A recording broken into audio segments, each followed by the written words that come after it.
ତମେ ସବୁ ଚିତ୍ର ବିଚିତ୍ର ଜିନିଷ ଧରିଛ ନା? ଦେଖନି ସମିତିଙ୍କ କତିରେ ଅଲଗା ଅଲଗା ଜିନିଷ ଅଛି ନା? ଅଛି ନା? ତୋର ଏଇଟା କଣ? ଏଇଟା କଣ? ଏଇଟା ହଉଛି କମଳା। କଣ? ତୁ କଣ ପାଇଛୁ? ବାଇଗଣ ତୋର, ଗାଜର ତୋର, ଆମ୍ବ ତୋର, କେଲା ତୋର, କୋବି ତୋର, ବୋଇତାଳୁ ହେଲା। ଏଇ ଯୋଉ ଜିନିଷ ଗୁଡିକ ସବୁ ମାଟିରେ ତିଆରି ହେଇଛି। ମାଟିକି ଚକୁଟି ତାକୁ ସବୁ ଫ୍ରେମରେ ତିଆରି କରି ତା ଦେହରେ ସବୁ ରଙ୍ଗ ଦେଇ କେଡ଼େ ସୁନ୍ଦରିଆ ହେଇଛି। ଆକୁ କେହି କହିପାରିବନି ରାସ୍ତାରେ ପଡିଥିଲେ ଇଏ ମାଟିର ବାଇଗଣ କି ଆମେ ଖାଉଥିବା ବାଇଗଣ ଯୋଉ ପରିବା। ଆ ଭିତରେ ଆଚ୍ଛା କାହାର କାହାର ସବୁ ପରିବା ଅଛି କି ଦେଖାନି? ତୁ ତିନି ଜଣିଆ ଦେଖା ଦେଖି ପୁରା ସାରୁ ଦେଖା ଫଟୋ କର। ତୋର ହଁ ତୋର ଅଛି। ଏଇ ଦେଖ ସେ ତିନି ଜଣ କାହିଁକି ଦେଖେଇଲେନି? ସେ ହଉଛି ଫଳ, ତମର ହଉଛି ବାଇଗଣ, ଗାଜର, କୋବି, ବୋଇତାଳୁ। ତମର ହଉଛି କଣ ଇଏ? ଏ ଜିନିଷ କଣ? ଏଗୁଡା ସବୁ ହଉଛି ବଡ ପାଟିରେ କଣ? ପରିବା। ତମେ ରଖ, ତମେ ତିନି ଜଣ ଦେଖ, ଦେଖା ଯାଆନ୍ତୁ ଇଏ ସବୁ କଣ? ଏଇ ଯୋଉ ଜିନିଷ ଫଳ। ତୋର କଣ ଇଏ? ତୋର କଣ? ସେ କଣ? ଆମ୍ବ ଗୋଟେ କଣ? ଫଳ। ଇଏ ସବୁ ଫଳ, ଇଏ ସବୁ ପରିବା ହେଲା। ତେବେ ଆମେ ମାଟିରେ ବିଭିନ୍ନ ଫଳ କରିପାରିବା, ପରିବା ମାନ ସବୁ ଚିତ୍ର କରିପାରିବା। ସେଠି ଯେମିତି ହାଣ୍ଡି କଡେଇ କହିଲେ ତାକୁ ସୁଦ୍ଧା କରିପାରିବା। ବଡ ପିଲା ଯେତେବେଳେ ହବ ଧୀରେ ଧୀରେ ମାଟିରେ ବିଭିନ୍ନ ପ୍ରକାର ଜିନିଷ ତମେ କରିପାରିବ ହେଲା। ତେଣୁ ମାଟି ଆମର କେତେ କାମରେ ଲାଗୁଛି। ଆଉ ଖାଲି ଆଉଛ ଚଗଲା ହଉଛ, ପଡୁନା, ପାଟି କରୁଛ, ଖାଇବ ପଳେଇବ ଇଏକି ଜିନିଷ ଆଣିକି ଶିଖିବାକୁ ପଡିବ ହେଲା। ମାଟି ମାଟି ଏଇ ଯୋଉ ମାଟିକି ଚକୁଟିକି ଆମେ ବିଭିନ୍ନ ପ୍ରକାର ଜିନିଷ ସବୁ ତିଆରି କରୁଛନ୍ତି ବୋଲିକି ବର୍ତ୍ତମାନ ଆମେ ଜଣେଇବା ହେଲା। ଇଏ ଯୋଉ ପିଲାଟି ଧରିଛି ଇଏ କଣ ଧରିଛି? ଏଟା କଡେଇ ଆଉ ତାର ଯୋଉଥରେ ରଙ୍ଗ ଦଉଛି ତୁଳି। ଇଏ ପିଲାଟି ତାୱା ଧରିଛି, ଇଏ ଚୁଲି କରିଛି, ଇଏ ଶିଳ, ଇଏ ମାଟି ଗୁଲି। ମାଟି ଗୁଲି ଏଇଟା ହେମଦସ୍ତା ଯୋଉଥିରେ ସବୁ କୁଟନ୍ତି ମା ମାନେ ମସଲା। ଇଏ ହଉଛି ଦୀପ। ୟା ପାଖରେ ମାଟି ଗୁଲି। ଏଇ ମାଟିକି ଚକୁଟିକି ଏଇଭଳି ବିଭିନ୍ନ ପ୍ରକାରର ସାମଗ୍ରୀ ଆମେ ତିଆରି କରିବା। ତିଆରି କରି ସାରିବା ପରେ ଏଇ ଯୋଉ ତୁଳିକି ନେଇ ଏଇ ଦେଖ ଦି ପ୍ରକାର ରଙ୍ଗ ଅଛି, ଗୋଟେ ହଳଦିଆ ଅଛି, ଗୋଟେ ଲାଲ ଅଛି। ସବୁ ଜିନିଷରେ ଆମେ ରଙ୍ଗ ଦେଇପାରିବା। ଏ ଗୁଲିରେ ରଙ୍ଗ ଦିଆହେଇଛି, ତା କଡେଇରେ ରଙ୍ଗ ଦିଆହେଇଛି। ଏ ଚୁଲିରେ ରଙ୍ଗ ଦବା ଦରକାର ନାହିଁ। କାହିଁକି? ଚୁଲିରେ ନିଆଁ ଜଳୁଛି, ରଙ୍ଗ ପୋଡିଯିବ ହେଲା। ଏଇ ଗୁଲି ସିଏ ଧରିଛି ଗୋଟେ, ତାର ରଙ୍ଗ ଦିଆହେଇଛି। ତା ଗୁଲିରେ, ଆ କଡେଇରେ, ତା ତାୱାରେ ଏସବୁ ରଙ୍ଗ ଦିଆଯିବ। ମାଟି ଚକୁଟିବା ପରେ ମୂର୍ତ୍ତି ତିଆରି କରିପାରିବ।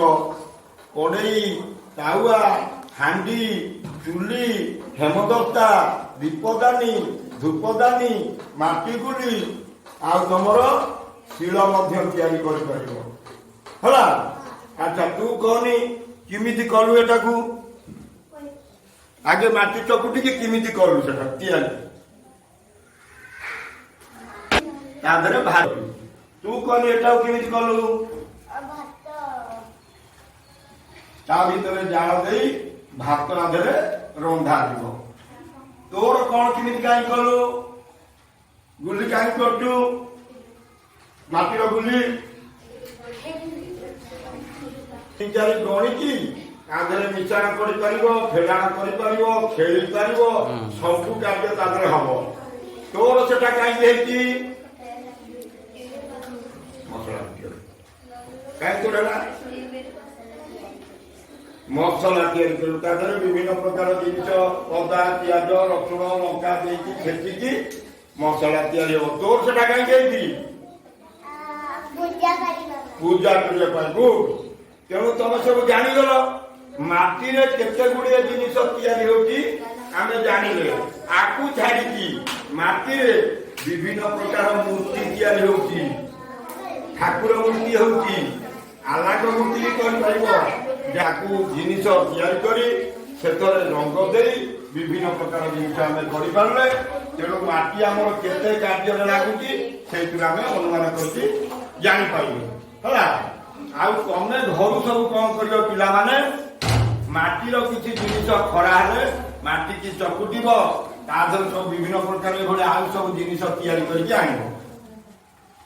ଉପରେ ଓଡ଼ିଆରେ କଣ ଲେଖା ଅଛି ପଢ ହେଲା। ଇଏ ଦିଟା ଜିନିଷ, ଗୋଟେ ଦକ୍ଷତା ଗୋଟେ ଡିଜିଟାଲ। ଦିବସଟା ତ ଆଜି ତାରିଖ ପାଖକୁ ଲେଖା ଅଛି ଦେଖୁଛ ନା 26 ତାରିଖ। ଏ ଦକ୍ଷତାଟାକୁ ଆମେ ପଛରେ କରିବା। କାହିଁକି ମାଟି ଆସୁଛି ଚକୁଟା ହଉଛି ତା ଦେହରେ କେମିତି କଢେଇ ହଉଛି ହେମଦସ୍ତା ହଉଛି ପଛରେ କରିବା। ଆଗେ ବର୍ତ୍ତମାନ ଆମେ ପଢିବା ଡିଜିଟାଲ କଥା। ସମସ୍ତେ ମୋବାଇଲ ଜାଣିଛ? ଏଇଟା କଣ? ଏଇଥର ସବୁ ରକମ ଜିନିଷ ଅଛି। ଆ ଦେହରେ କମ୍ପ୍ୟୁଟର ଅଛି, ହିସାବ କିତାବ ମିଶାଣ ଫେଡାଣ କରିପାରିବ ଅଛି, ବିଭିନ୍ନ ଜଙ୍ଗଲ ଦେଖିପାରିବ, ଜୀବଜନ୍ତୁ ଦେଖିପାରିବ, ସବୁ ରକମ ଜିନିଷ ଆ ଦେହରେ ଅଛି। ଆଉ ଶିକ୍ଷଣୀୟ ଜିନିଷ ସବୁ ଆ ଦେହରେ ରହିଛି। ଆମେ ସବୁ ପଢୁଛୁ, ତମକୁ ପଢଉଛୁ। ଏଇ ଯୋଉ ଜିନିଷ ଗୁଡିକ ସବୁ ଆ ଦେହରେ ରହିଛି, ଆରି ଭିତରୁ ତମମାନେ ଜାଣିବ ମୋବାଇଲ କେମିତି ବ୍ୟବହାର କରାଯାଏ, ମୋବାଇଲ ବ୍ୟବହାର କରିବା ଦ୍ୱାରା କଣ ଲାଭ ଆମର ହୁଏ। ମୋବାଇଲରେ ବିଭିନ୍ନ ପ୍ରକାର ପାଠ ଦିଆହେଇଛି, ତାକୁ ବି ତମମାନେ ସବୁ ପଢିପାରିବ ହେଲା। ତେବେ ଡିଜିଟାଲ ଯୁଗ ବର୍ତ୍ତମାନ ହେଇଗଲାଣି। ଆଉ ପଇସା ଯାଇକି ବ୍ୟାଙ୍କରୁ ଉଠେଇବା ଆମକୁ ଦରକାର ପଡୁନାହିଁ। ଏଟିଏମ କାର୍ଡ ପୁରେଇ ଦେଲେ ଆମେ ଟଙ୍କା ଘେନି ଯାଉଛନ୍ତି, ଏଇଠି ବସିକି ଅନ୍ୟ ଜଣଙ୍କ କତିକି ଟଙ୍କା ପଠେଇ ଦଉଛନ୍ତି। ଏଇ ଯୋଉ ଜିନିଷ ଗୁଡାକ ସବୁ ବର୍ତ୍ତମାନ ଡିଜିଟାଲ ଯୁଗରେ ହେଇଛି, ସେଇ ଅନୁସାରେ ଆମର ବର୍ତ୍ତମାନ ଡିଜିଟାଲ ପାଠ ପଢା ହଉଛି। ଆମ ସ୍କୁଲକୁ ଆସିନାହିଁ, ବଡ ବଡ ଟିଭି ଲାଗୁଛି, ଗୋଟେ ବଡ ପର୍ଦ୍ଦା ଲାଗୁଛି, କମ୍ପ୍ୟୁଟର ଚାଲୁଛି, ତା ଦେହରେ ପିଲାମାନେ ପଢୁଛନ୍ତି। ତମେ ଦେଖିବ ଶିଖିବ। ସେ ଆପରେ ଧୀରେ ଧୀରେ କିଛି ସ୍କୁଲକୁ ଦେଲାଣି, ଆଉ କିଛି ସ୍କୁଲକୁ ମଧ୍ୟ ସେଗୁଡା ଦିଆଯିବ। ଏ ବିଷୟରେ ଡିଜିଟାଲ ବିଷୟରେ ତମେ ଯେତିକି ଜାଣିଲ ସେଟା କେମିତି ଉପଯୋଗୀ ହଉଛି। ଆଗେ ମୋବାଇଲ ଟିକେ ଖୋଲିବ, ଖୋଲିଲା ପରେ ଦେଖିବ ତାର କୋଉଠି କଣ ଅଛି, କୋଉଠି କଣ ଅଛି ପରେ ପୁଣି ତାକୁ ଯିବ ସେ ପାଠଟା କେମିତି ପଢା ହଉଛି, ସେ ପାଠଟାକୁ ପଢି ସାରିବ, ତାପରେ ଜାଣିବ ଏଇ ଡିଜିଟାଲ ବାହାର ପଡିଲା ହେଲା। ଏ ହଉଛି କଣ କଣ କୋଉ ଦିବସରେ ଅଛି, କେମିତି ଅଛି, କଣ କରିବ, ଆଜି କଣ ଜିନିଷ ଅଛି, କାଲି କଣ ଜିନିଷ ଅଛି, କେମିତି ପାଠ ପଢିବ। ଆମେ ସମସ୍ତେ ଏଇଥିରେ ବର୍ତ୍ତମାନ ଚଳିଲେଣି। ତେଣୁ ଆମେ ପ୍ରଥମେ ଡିଜିଟାଲକୁ ପ୍ରୋତ୍ସାହନ ଦବା। ଡିଜିଟାଲ ଯୁଗରେ ଆମେ ମାନେ ପିଲା, ଶିକ୍ଷକ, ଆମମାନେ ଲୋକ। ତେଣୁ ଡିଜିଟାଲ ଉପରେ ବେସ୍ କରିକି ବିଭିନ୍ନ ପ୍ରକାର କାର୍ଯ୍ୟ ବର୍ତ୍ତମାନ ଆମର ସବୁ ଚାଲିବ।